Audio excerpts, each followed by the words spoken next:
So the next term we'll look at is Pert chart, P-E-R-T chart. Pert chart, so Pert stands for Program Evaluation and Review Technique. Again, it's another type of diagram, and this type of diagram helps you estimate how long things will take to complete in a project. So you have to know your timescale on a Pert chart, helps you identify that. It also helps you identify which things are critical and which things are not. There are a few different looking Pert charts, and you can look at them online.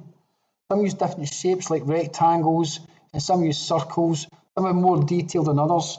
So did a quick Google search there on Pert charts and clicked on images. And there's one using rectangles and some more rectangles, curved rectangles, circles, which are the ones I'll give the examples of, and a mixture of other ones as well. There's an interesting looking diagram there, and that's the sort of way and look and feel that my diagrams look like. Although, as I said, they can look different. There's lots of examples.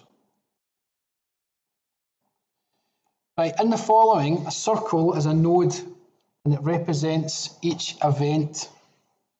The activities are represented as arrows, and they are drawn from one event to another based on a sequence that starts at the left-hand side. So examining this is the left-hand side. It's also starting at number 1, which also helps. And you can see there's arrows going away to different points. Now this one, it says A, represents a task. So I've not given it a proper task name. I've given it a letter so you can visualise it. So according to this task A is going to take up in time 2 weeks. So there's no specific dates on this. I'm just generalising it as weeks. I'm saying the very first task A can take 2 weeks. But B also seems to happen at the same sort of time, which means A and B are running concurrently. So A happens while B also happens, but B's taking 4 weeks, which is much longer than A. Now over here, after A is completed, more things happen, and there's new D and E. These are 2 more concurrent tasks. So D happens after A, and D takes a week, but E happens after A as well, and it takes 4 weeks.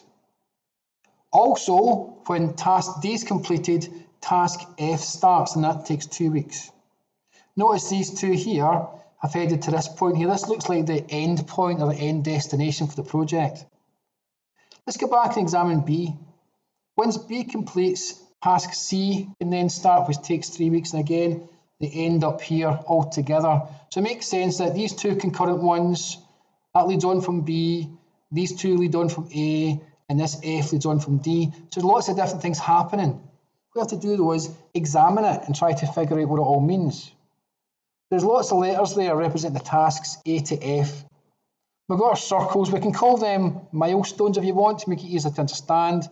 And my T equals obviously means the time. Now, I've examined it already and wrote it down here. In the example, I look at all the different routes to identify how long they take to complete. You can add them up yourself. From this route here to there, that's 4 weeks plus 3 weeks gives you 7 weeks. So that's going from 1 to 2 to 5 to give you 7 weeks. This route is 2 weeks plus 4 gives you 6 weeks. So this route, 1 to 3 to 5, that completes before that route there. Remember, this one took up 7 weeks. That route only took up 6 weeks. Let's look at the next route. So 2 weeks to 1 week to 2 weeks. So that's 2 plus 1 plus 2 gives you 5. That one's probably the shortest set of things that have to happen to take the least amount of time. That route, they complete, right? Those tasks from A to D to F, it takes less time than it does from A to E, and that there, A to E, takes less time than B to C. So this path here, going from number 1 to number 2 to number 5, takes the longest amount of time, which means that is where the project starts, that is where the project ends, and this is the longest route to get there, over 7 weeks long. So you can get an idea that your project may take up 7 weeks of time. People also call that the critical path, right?